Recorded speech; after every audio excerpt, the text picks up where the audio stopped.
Nefertiti is one of the most popular individuals from ancient Egypt. One of the reasons we don't know a great deal about Nefertiti and her family is because they were erased from history. For over 100 years, the world has called Nefertiti the most beautiful face that ever lived, a queen carved in painted stone, locked behind bulletproof glass in Berlin. But what if this perfect face is the biggest lie in history? What if, behind the paint, there is a truth so dark that science was almost too scared to say it out loud? The bones have finally spoken, and what they said stunned even scientists. The face the world fell in love with? A German team pulled this face out of the desert sand in 1912, sitting in the ruins of the sculptor's old workshop. And here is the first strange thing about it. One eye was never there. The right eye is perfect, bright and alive, but the other is just an empty stone. That half a face became the symbol of beauty itself, the face of the ancient world, and with it came a story the world swallowed whole. Except none of it was true. The proof did not come from a dusty old book. It came from a place that looked less like a palace and more like a murder scene, the Valley of the Kings. And it was opened by accident in 1898. The man who opened it was a Frenchman named Victor Loret, and he had no idea what was waiting for him when he climbed down a black shaft in the Valley of the Kings into a tomb full of the dead.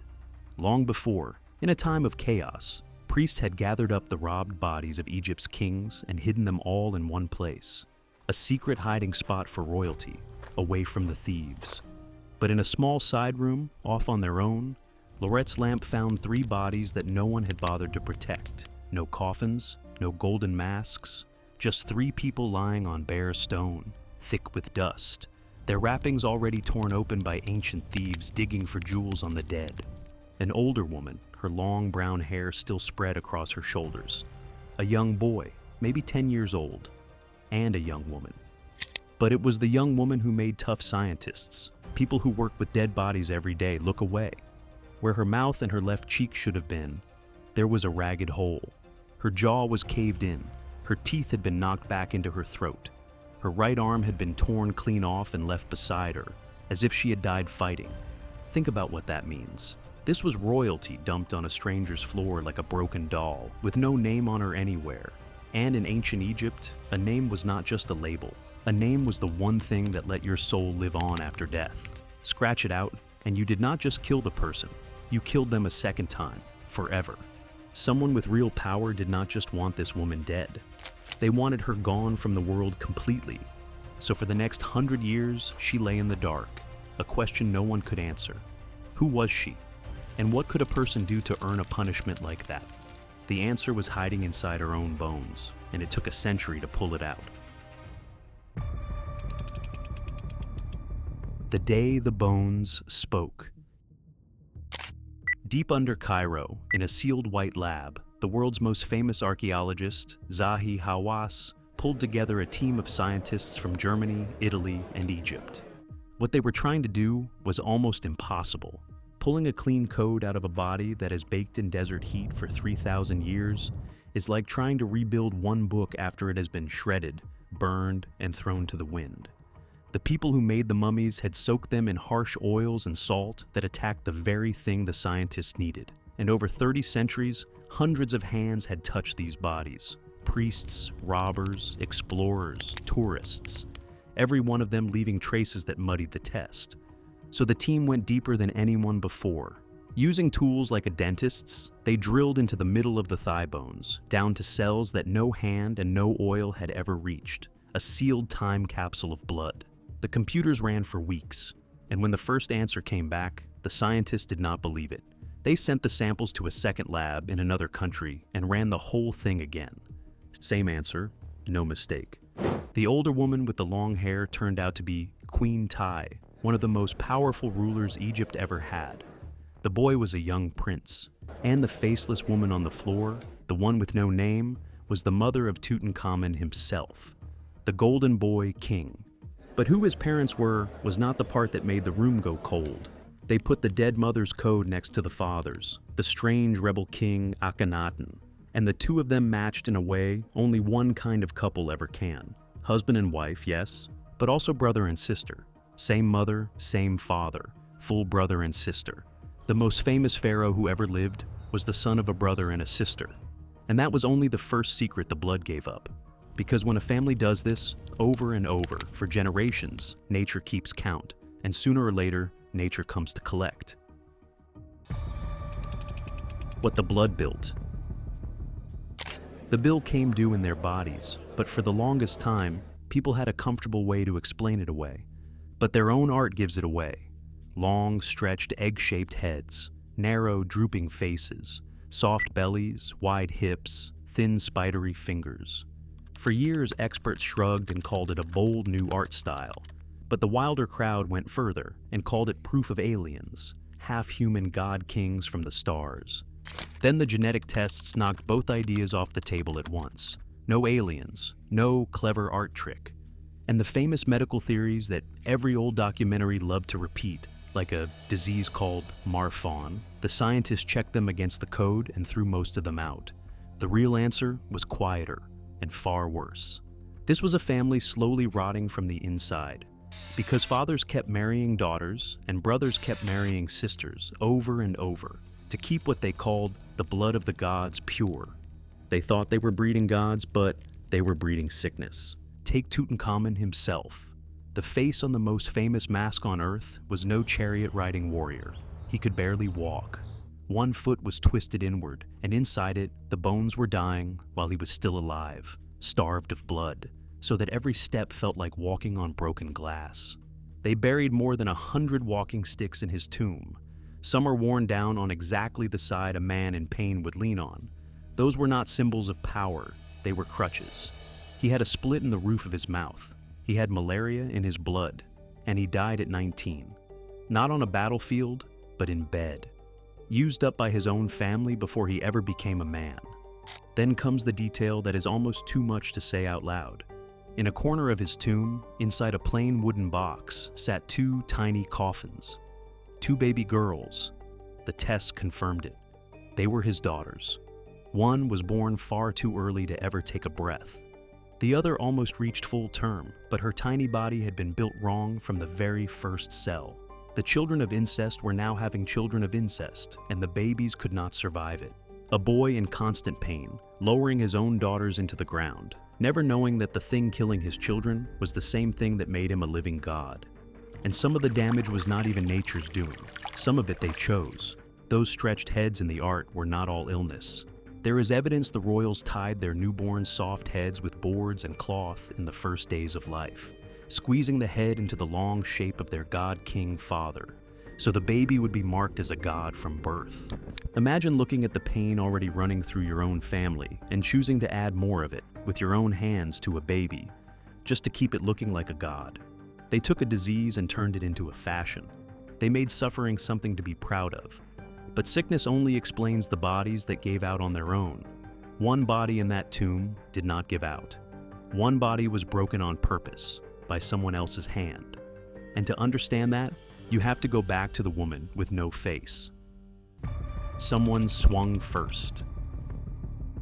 Modern scanners let scientists rebuild the blow that killed her, almost frame by frame. And what some of them found turns this from a tragedy into a murder. This was no falling rock. This was no clumsy grave robber, centuries after she died. The wound was made while her heart was still beating. There are faint signs her blood had already started to heal the torn edges, and a dead body cannot do that. The blow came from the front, so she saw it coming. A heavy blade, or a club, swung straight into her face. It shattered the jaw, drove the teeth back, and crushed the eye socket inward toward the brain. And whoever did it was still not done. Her body was wrapped in a hurry, rough and careless, and her mouth was left hanging open. To the Egyptians, that was no accident either. An open mouth meant an endless scream, and a soul with no voice to defend itself before the gods. They did not just want her dead, they wanted her silenced forever, in this world and the next. So, who hated this woman that much? The palace in those last years was a nest of snakes. The king was dying or already gone. His strange new sun religion had fallen apart. The old priests he had insulted were hungry for revenge. And behind the walls, everyone was fighting for an empty throne. But there is a darker idea, and a much more personal one. There was one more woman at the very top of that palace, the great royal wife, the queen at the king's side, shown as his equal, the most powerful woman in the land. And she had a wound of her own. She had given the king 6 daughters and not one living son. Then her husband's quiet, forgotten sister gave him the one thing she could not: a boy, an heir, a future god king. So picture it from inside that palace. Could the most beautiful woman in the world have looked at her rival and given the order to smash that face into nothing? To wipe out the looks, the name, and the soul of the only woman who did the one thing she could not? That great royal wife had a name the whole world still knows: Nefertiti. And that leaves the one question this whole story keeps circling. If the murdered mother on that floor was only the sister, then where is Nefertiti? The most famous queen in history does not just walk off the face of the earth. So, where did she go? The queen who vanished. Around the 12th year of her husband's reign, Nefertiti drops out of history. Her name disappears from the record all at once. No funeral, no explanation. For a long time, people guessed the simple thing. She died, maybe from disease, or she fell out of favor and was forgotten. But newer readings of old, broken carvings point somewhere far stranger. She did not fall, she rose. In those last years, the clues hint that Nefertiti stopped being a queen and became a pharaoh, a woman ruling Egypt on her own, under a king's name, fighting to drag her husband's falling kingdom back from the edge. A woman so powerful that, when she died, they would have had to bury her like a king, in a king's tomb, with a king's treasure. So where is that tomb? In 2015, a British scholar named Nicholas Reeves was studying very detailed scans of the painted walls inside Tutankhamun's tomb when he spotted something under the artwork: faint straight lines, the ghost of a doorway that had been bricked up and painted over. His idea reads like a thriller. Tutankhamun's tomb is oddly small for a king, and it turns the wrong way at the entrance, the way a queen's tomb turns, not a king's. Reeves believes the boy died with no tomb ready, so the priests reopened a tomb that already belonged to someone else, walled off the burial chamber, painted over the new wall, and pushed the boy into what was really just the front hallway. And the person already lying behind that painted wall, a few steps from the tourists who walk past it every single day, would be his stepmother, Nefertiti. Radar was pushed through the wall. Some scans lit up with empty space and solid shapes behind it. Others showed nothing at all. And then the government refused to let anyone drill through those priceless paintings to settle it. The key may finally be in reach, but the door stays shut. But to understand why a queen would be hidden this carefully, buried behind another king's tomb, you have to see how brutally this whole family was hunted down and wiped out. Because they did not just fade from history, someone made very sure of it. The last girl. To see how brutal it was, let's start with where these people lived. The king had built a whole city out of nothing, alone in the desert, ringed by stone markers no one was allowed to cross. A blinding white city of the sun, cut off from the rest of the world. Inside it lived a tiny royal family that only ever married each other and only ever saw each other. A handful of people running the biggest empire on earth from inside a golden cage. When the boy king Tutankhamun died at 19, only one person was left to carry the family line: his widow, Ankhesenamun, and she was no stranger to him. She was his own half-sister, a daughter of Nefertiti, the same girl who had already buried her 2 babies in that little wooden box. So she did something no Egyptian queen had ever dared. She wrote a secret, desperate letter to the king of the Hittites, Egypt's deadliest enemy. "My husband is dead," she wrote, "and I have no son. Send me one of your sons, and he will be my husband and the king of Egypt." She was so scared of being forced to marry her own servant or her own old grandfather that she begged a sworn enemy to come and save her. The shocked Hittite king finally agreed and sent a prince. The prince was ambushed and killed at the Egyptian border before he ever reached her. And then Ankhesenamun is simply gone from the record, swallowed up like everyone else in her family. Because that was the whole plan. The hard men who grabbed the throne after her started what would now be called a campaign to delete a family. They smashed the statues, they scratched the names of Akhenaten, Nefertiti, and Tutankhamun off every wall. They pulled the city of the sun apart, stone by stone, and scattered the pieces. They wanted these people erased from time itself, as if they had never been born, and they very nearly pulled it off. 3,000 years later, the tools finally exist to undo all that, and give the lost queen her name back once and for all. So why does it feel like someone is quietly doing it all over again? Because there is one last way to reach Nefertiti. Not through a wall, but through her own blood. And that is where this turns truly cold. The face that never existed. Queen Nefertiti's DNA has finally been analyzed, and the results have stunned scientists. The code told a story so dark that some scientists still will not say it out loud. She is not the one who swung the blow. She is the one it landed on. The genetic code everyone has been reading came from that faceless woman on the bare floor. The caved-in jaw, the mouth froze open in a scream. No name, no coffin, thrown out like trash. The most beautiful woman who ever lived was tested from a body beaten past the point of recognition. But the part that truly broke the room was not how she died. It was who she was. For over 100 years, the book said Tutankhamun's mother was some unknown sister, a nobody with no name. They said Nefertiti was only his stepmother, a pretty face off to the side of his story. One French expert, Marc Gabolde, has spent years arguing the thing the rest could not accept. That nameless sister and Nefertiti are the same woman, which means Nefertiti was never the boy's stepmother at all. She was his mother.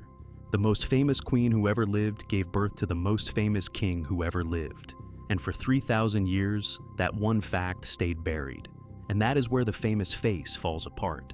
Because if the real Nefertiti is the woman in that grave, then the calm goddess behind the glass in Berlin is just a sculptor's lie. Her real face was not carved in smooth painted stone. It was caved in on a cold stone floor. The most beautiful face in history never existed. It was paint poured over a murder. This is the result that splits scientists right down the middle, even today. Some say the code leaves no room for doubt. The old guard cannot stomach what it means. Because it means the people who killed her very nearly won. They caved in her face so no one could ever know her. They scratched her name off every wall. They left her on a bare floor in the dark and walked away. And it almost worked. For 3,000 years, it worked. The one thing they could not destroy was the code locked inside her bones. And that tiny thread is the only reason anyone can say her name today. If these results are real, then the face the whole world fell in love with belongs to a murdered woman whose own face was beaten away, while her son grew into the most famous king on earth, and she rotted in the dark with no name. Do you believe the science? Tell me in the comments, because if it is true, the real Nefertiti is not the queen smiling behind the glass. She is the one they tried to erase, the one you were never meant to see.